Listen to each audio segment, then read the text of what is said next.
എൻ്റെ പ്രിയപ്പെട്ട വിദ്യാർത്ഥികളെ, നിങ്ങളെല്ലാവരെയും ഇന്നത്തെ ക്ലാസ്സിലേക്ക് സ്വാഗതം ചെയ്യാണ്. നമ്മൾ മൈക്രോ ഇക്കണോമിക്സ് കുറേ എപ്പിസോഡുകളായിട്ട് നമ്മൾ ചർച്ച ചെയ്തുകൊണ്ടിരിക്കുകയാണ്. ആ മൈക്രോ ഇക്കണോമിക്സിന്റെ രണ്ടാമത്തെ പാഠം തിയറി ഓഫ് കൺസ്യൂമർ ബിഹേവിയർ എന്നുള്ള ചാപ്റ്ററിലുള്ള ഏറ്റവും അവസാനത്തെ ടോപ്പിക്കാണ് നമ്മൾ ഇന്ന് ഡിസ്കസ് ചെയ്യുന്നത്. Factors influencing elasticity of demand. ഇത്തരത്തിലുള്ള ഒരു ടോപ്പിക് നമ്മൾ നേരത്തെ ചർച്ച ചെയ്തിരുന്നു. Factors influencing quantity demand. അത് നമ്മൾ ഓർത്ത് നോക്കിയിട്ടുണ്ടോ? ആരെങ്കിലും ഓർമ്മയിലുണ്ടോ? Factors influencing quantity demand: 1 price of the commodity, 2 income of the consumer, 3 price of other related commodities, 4 taste and preference of the consumer, 5 anticipation about future price. അങ്ങനെ ധാരാളം പോയിന്റുകൾ നമ്മൾ ഡിസ്കസ് ചെയ്യുക. എന്ന് പറഞ്ഞാൽ ഒരു കമ്മോഡിറ്റിയുടെ ഡിമാൻഡിനെ സ്വാധീനിക്കുന്ന ഘടകങ്ങളെ കുറിച്ചാണ് അന്ന് നമ്മൾ പറയുന്നത്. പക്ഷെ ഇപ്പൊ നമ്മൾ പറയുന്നത് അതല്ല. ഒരു ഇലാസ്റ്റിസിറ്റി ഓഫ് ഡിമാൻഡിനെ, ഒരു കമ്മോഡിറ്റിയുടെ ഇലാസ്റ്റിറ്റി ഓഫ് ഡിമാൻഡിനെ സ്വാധീനിക്കുന്ന ഘടകങ്ങൾ എന്തൊക്കെയാണ്? ഇലാസ്റ്റിറ്റി എന്ന് പറഞ്ഞാൽ എന്താ നമുക്കറിയാം? റേറ്റ് ഓഫ് ചേഞ്ച് ആണ്. Percentage change in quantity demand as a result of percentage change in price. പ്രൈസിൽ ഒരു ആനുപാതികമായ മാറ്റം ഉണ്ടാകുന്നതിനനുസരിച്ച് ക്വാണ്ടിറ്റി ഡിമാൻഡിൽ ഉണ്ടാകുന്ന ആനുപാതികമായ മാറ്റം, ആ ആനുപാതിക മാറ്റത്തിനെ കുറിച്ച് നമ്മൾ ഡിഗ്രീസിൽ പഠിച്ചിട്ടുണ്ട്. ചിലതിൽ ക്വാണ്ടിറ്റി ഡിമാൻഡ് കോൺസ്റ്റന്റ് ആയിട്ട് നിൽക്കുന്നുള്ള പെർഫെക്റ്റ്ലി ഇൻഇലാസ്റ്റിക് ഡിമാൻഡ് നമ്മൾ പഠിച്ചിട്ടുണ്ട്. ചിലതിലാണെങ്കിൽ അൺലിമിറ്റഡ് ആയിട്ട് ചേഞ്ച് വരുന്ന പെർഫെക്റ്റ്ലി ഇലാസ്റ്റിക് ഡിമാൻഡിനെ പറ്റി നമ്മൾ പഠിച്ചിട്ടുണ്ട്.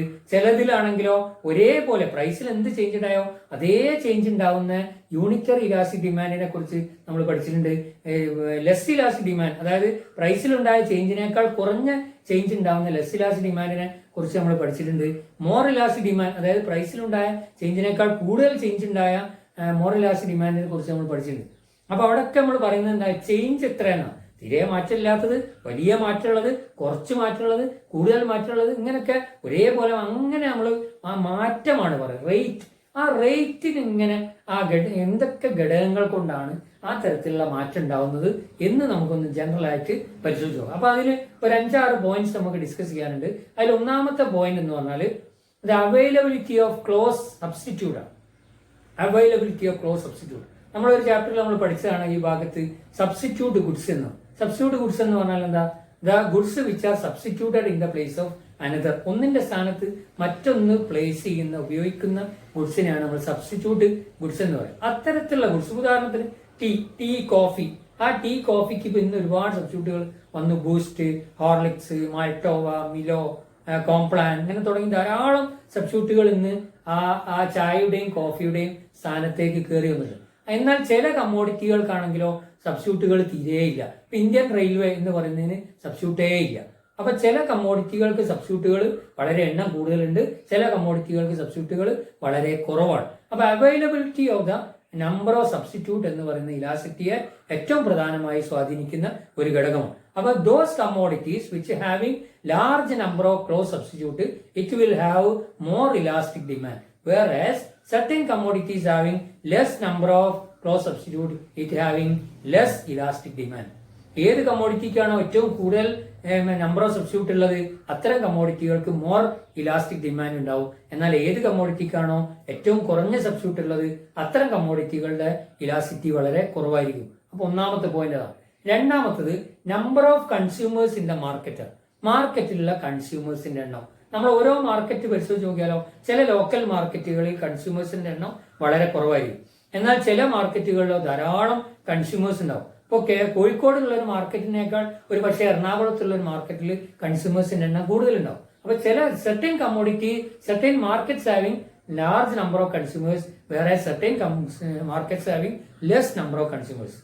അപ്പൊ കൺസ്യൂമേഴ്സിന്റെ എണ്ണം കൂടുതലുള്ള മാർക്കറ്റ് എവിടെയാണോ അവിടുത്തെ കമ്മോഡിറ്റീസിന് എന്തുണ്ടാവും?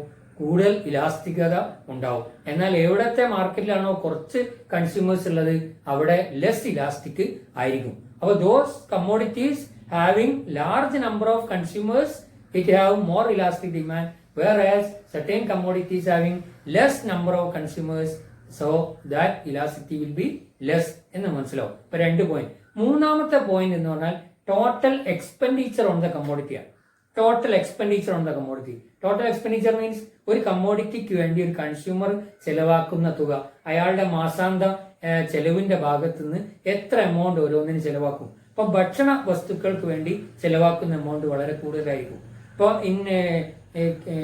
ഇലക്ട്രിസിറ്റിക്ക് വേണ്ടി ചിലവാക്കുന്നത്, പത്രത്തിന് ചിലവാക്കുന്നത്, പാലിന് ചിലവാക്കുന്നത്, ഇങ്ങനെ ഓരോ ഐറ്റത്തിനും ഓരോ മാസം കൺസ്യൂമേഴ്സ് ഇങ്ങനെ ചിലവാക്കിക്കൊണ്ടിരിക്കുക.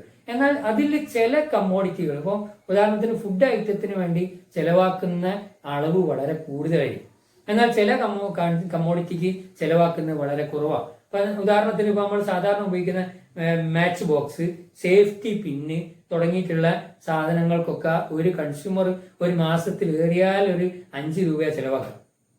അത്തരത്തിലുള്ള കമ്മോഡിറ്റികളുടെ ഇലാസിറ്റി വളരെ കുറവായിരിക്കും. കാരണം കൂടുതൽ ഭാഗത്തു നിന്നൊന്നും അതിന് റെസ്പോൺസ് വരാനില്ല, വളരെ കുറച്ചേ ഉള്ളൂ. ഇപ്പൊ വില കുറഞ്ഞു കയറി തീപ്പെട്ടിന്റെ ഡിമാൻഡ് കുറയ്ക്കില്ല, വില കൂടിയെന്ന് വിചാരിച്ചിട്ട് ഡിമാൻഡ് കുറയ്ക്കില്ല, കൂട്ടില്ല. അപ്പൊ അതുകൊണ്ട് അത്തരം കമ്മോഡിറ്റികൾ, ഇപ്പൊ തീപ്പെട്ടി ആയിക്കോട്ടെ, മാച്ച് ബോക്സ് ആയിക്കോട്ടെ, പെന്നായിക്കോട്ടെ, അങ്ങനത്തെ തുടങ്ങിയിട്ട് സേഫ്റ്റി പെൻസിലാവട്ടെ, അങ്ങനത്തെ തുടങ്ങിയുള്ള ചെറിയ ചെറിയ ഐറ്റംസിനൊന്നും തന്നെ എന്തില്ല, ടോട്ടൽ എക്സ്പെൻഡിച്ചർ കൂടുതൽ ചിലവാക്കുന്നില്ല. അപ്പൊ അതിന്റെ ഇലാസിറ്റി കുറവ്. എന്നാൽ കൂടുതൽ എമൗണ്ട് ചെലവാക്കുന്ന വസ്തുക്കളാണെങ്കിൽ അത്തരം വസ്തുക്കൾക്ക് ഇലാസിറ്റി കൂടും. കാരണം എന്താണ്, ആ ആളുകൾ വളരെ കണിശമായിട്ടാണ് അതിനുവേണ്ടി പണം വിനിയോഗിക്കുന്നത്. ആ സ്പെൻഡ് ചെയ്യുന്ന സമയത്ത് ആലോചിക്കും, വില കൂടുതലാണെങ്കിൽ ഞാൻ ഇപ്പൊ സ്പെൻഡ് ചെയ്യണോ, കുറച്ച് കാത്തു നിൽക്കണോ എന്ന് ആലോചിച്ചതിന് ശേഷം മാത്രമേ ചെലവാക്കുന്നുള്ളൂ. അപ്പോൾ നമ്മളെന്താ അതിന്റെ കൺക്ലൂഷൻ ചെയ്യുന്നത്, certain commodities having large number of consumers at the same time, the consumers having a lot of amount spent, so that commodity is having more elastic demand. But certain commodities having less amount spent, which have less elastic demand. ഇതാണ് മൂന്നാമത്തെ point. ഇനി നാലാമത്തെ point നമ്മൾ പ്രതിപാദിക്കുകയാണെങ്കിൽ, nature of the commodity produce. ഓരോ കമ്മോഡിറ്റികൾ ഓരോ തരം. നമ്മൾ പ്രധാനമായിട്ട് 2 കമ്മോഡിറ്റികളെ കുറിച്ച് പഠിക്കുന്നുണ്ട്, necessary commodity and luxury commodity. Necessary commodity എന്ന് പറഞ്ഞാൽ നമ്മൾ വീട്ടിലൊക്കെ ഉപയോഗിക്കുന്ന ഭക്ഷണ വസ്തുക്കൾ, അരി, പലവ്യഞ്ജനങ്ങളൊക്കെ പോലെയുള്ളതൊക്കെ നെസസറി കമ്മോഡിറ്റിയാണ്. എന്നാൽ computer, laptop, TV, big car തുടങ്ങിയതൊക്കെ ലക്ഷറി കമ്മോഡിറ്റിയാണ്. അപ്പൊ ഈ 2 കമ്മോഡിറ്റികൾക്ക് 2 ഇലാസ്റ്റിറ്റിയാണ്. നെസസറി കമ്മോഡിറ്റികളുടേത് ലെസ് ഇലാസ്റ്റിക് ആയിരിക്കും, എന്നാൽ ലക്ഷറി കമ്മോഡിറ്റികളുടേത് മോർ ഇലാസ്റ്റിക് ആയിരിക്കും. So luxury commodities have more elastic demand, whereas necessary commodities have less elastic demand. നമുക്ക് മനസ്സിലാക്കാവുന്നേ ഉള്ളൂ. അപ്പൊ ഏത് കമ്മോഡിറ്റിക്കാണോ നെസസറി ആയിട്ടുള്ള, അതിന്റെ ഡിമാൻഡ് നെസസറി ആണെങ്കിൽ അതിന്റെ ഇലാസിറ്റി വളരെ കുറവായിരിക്കും. ഏത് കമ്മോഡിറ്റിയാണോ ലക്ഷറി ആയിട്ടുള്ളത്, ആ കമ്മോഡിറ്റിയുടെ ഡിമാൻഡ് എന്ന് പറയുന്നത് മോർ ഇലാസ്റ്റിക് ആയിരിക്കും. മറ്റൊന്ന് നേച്ചർ ഓഫ് ഡിമാൻഡ് ആണ്. നേച്ചർ ഓഫ് ഡിമാൻഡ് എന്ന് പറഞ്ഞാൽ ഡിമാൻഡിന് എന്താണ് നേച്ചർ, ഡിമാൻഡിലും നേച്ചർ ഉണ്ട്. എന്താണ്, അർജന്റ് ഡിമാൻഡ് ഉണ്ട്, postpone demand.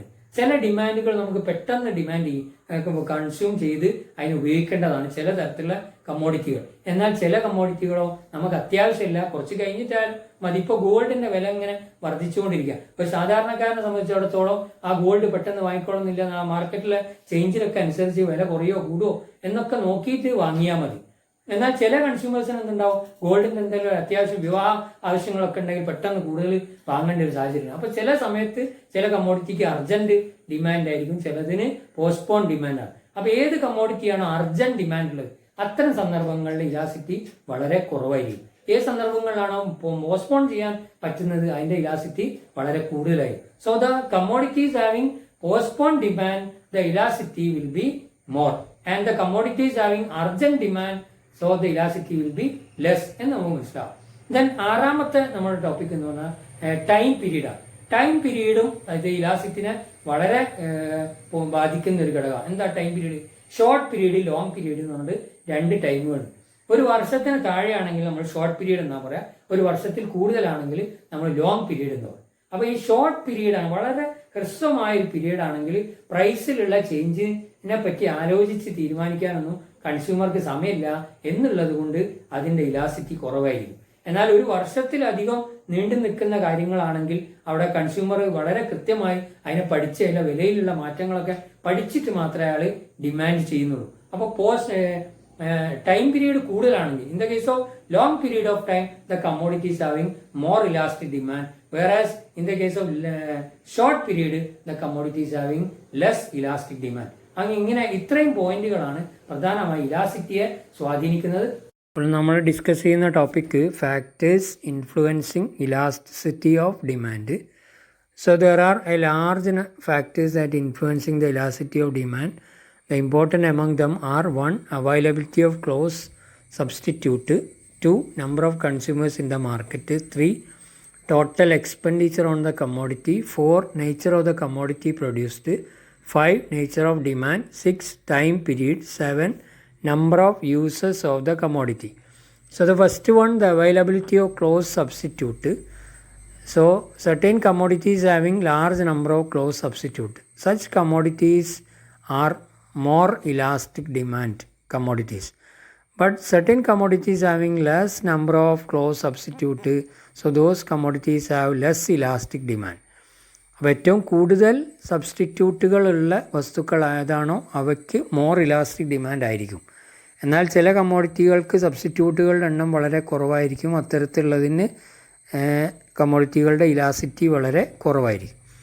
Second factor, the number of consumers in the market. So certain market having large number of consumers. So the commodities in these type of markets are having more elastic demand. At the same time, certain markets having less number of consumers, so the commodities in these type of markets having less elastic demand. ഇപ്പോൾ ചില മാർക്കറ്റിൽ number of കൺസ്യൂമേഴ്സിൻ്റെ എണ്ണം വളരെ കൂടുതലായിരിക്കും. അത്തരത്തിലുള്ള മാർക്കറ്റിലുള്ള കമ്മോഡിറ്റീസിൻ്റെ elasticity വളരെ കൂടുതലാണ്. എന്നാൽ ചില മാർക്കറ്റിലെ കൺസ്യൂമേഴ്സിൻ്റെ എണ്ണം വളരെ കുറവായിരിക്കും. അത്തരത്തിലുള്ള മാർക്കറ്റിലുള്ള കമ്മോഡിറ്റികളുടെ ഇലാസിറ്റി ലെസ് ആയിരിക്കും. Then the third one, total expenditure on the commodity. So certain commodities having more expenditure from the part of consumer. So that commodities having more elastic demand. whereas certain commodities having less expenditure from the part of consumer, so those commodities having less elastic demand. എന്ന് പറഞ്ഞാൽ ചില കമ്മോഡിറ്റികൾക്ക് വേണ്ടി consumer കൂടുതൽ amount spend ചെയ്യും. അങ്ങനെ consumer കൂടുതൽ amount spend ചെയ്യുന്ന തരം കമ്മോഡിറ്റികളുടെ ഇലാസിറ്റി മോറായിരിക്കും. എന്നാൽ കൺസ്യൂമർ വളരെ കുറച്ച് എമൗണ്ട് മാത്രം സ്പെൻഡ് ചെയ്യുന്ന കമ്മോഡിറ്റികളുടെ ഇലാസിറ്റി വളരെ കുറവുമായിരിക്കും. The next one, the fourth one, nature of the commodity produced. So there are two type of commodity, luxury commodity and necessary commodity. So the luxury commodities have more elastic demand, whereas the necessary commodities have less elastic demand. ഇപ്പോൾ രണ്ട് തരം commodity ഉണ്ട്. അതിൽ luxurious കമ്മോഡിറ്റീസിൻ്റെ elasticity എപ്പോഴും more elastic ആയിരിക്കും. എന്നാൽ necessary കമ്മോഡിറ്റികളുടെ elasticity എപ്പോഴും less elastic ആയിരിക്കും. Then the fifth one, the nature of demand. So there are two types of demand, urgent demand and postponed demand. In the case of urgent demand, the commodity is having less elastic demand. Whereas in the case of postponed demand, the commodity is having more elastic demand. ഇപ്പോൾ രണ്ട് തരം ഡിമാൻഡുകളുണ്ട്. ഒന്ന് urgent ഡിമാൻഡാണ്, ഒന്ന് postpone ഡിമാൻഡാണ്. Urgent demand ഉള്ള തരം കമ്മോഡിറ്റികളുടെ elasticity less ആയിരിക്കും. എന്നാൽ postpone ചെയ്യാൻ പറ്റുന്ന തരം ഡിമാൻഡുള്ള കമ്മോഡിറ്റികളുടെ ഇലാസിറ്റി മോർ ആയിരിക്കും. Then sixth one, time period. There are two type of time period, long period and short period. In the case of long period, the commodity is having more elastic demand, whereas in the case of short period, the commodity is having less elastic demand. അപ്പോൾ രണ്ട് തരം time ഉണ്ട്, long period ഉണ്ട്, short period ഉണ്ട്. Long പീരീഡിലെ കമ്മോഡിറ്റികൾക്ക് more elastic demand ആണെങ്കിൽ short പീരീഡിലെ കമ്മോഡിറ്റികൾക്ക് less elastic demand ആയിരിക്കും. Then the seventh one, number of uses of the commodity. So certain commodities having large number of uses. ഇപ്പോൾ electricity ഒക്കെ പോലെ ചില കമ്മോഡിറ്റികൾക്ക് കൂടുതൽ ഉപയോഗങ്ങളുണ്ട്. So such commodities having more elastic demand. whereas certain commodities having less number of uses. So those commodities having less elastic demand. അപ്പോൾ ഏറ്റവും ഉപയോഗങ്ങൾ കുറവുള്ള കമ്മോഡിറ്റികളുടെ ഇലാസിറ്റി വളരെ കുറവായിരിക്കും. So these are the important factors that determine or influencing the elasticity of demand. ഇതോടുകൂടി നമ്മൾ elasticity of demand എന്നുള്ള പാഠം, അതേപോലെ തിയറി ഓഫ് കൺസ്യൂമർ ബിഹേവിയർ എന്നുള്ള പാഠം ഇവിടെ തീരുവാണ്. അപ്പോൾ ഈ കാര്യങ്ങൾ വളരെ ഭംഗിയായി നിങ്ങൾക്കൊക്കെ മനസ്സിലാവുമെന്നുള്ള പ്രതീക്ഷയോടുകൂടി ഈ ക്ലാസ് ഇവിടെ അവസാനിപ്പിക്കുകയാണ്.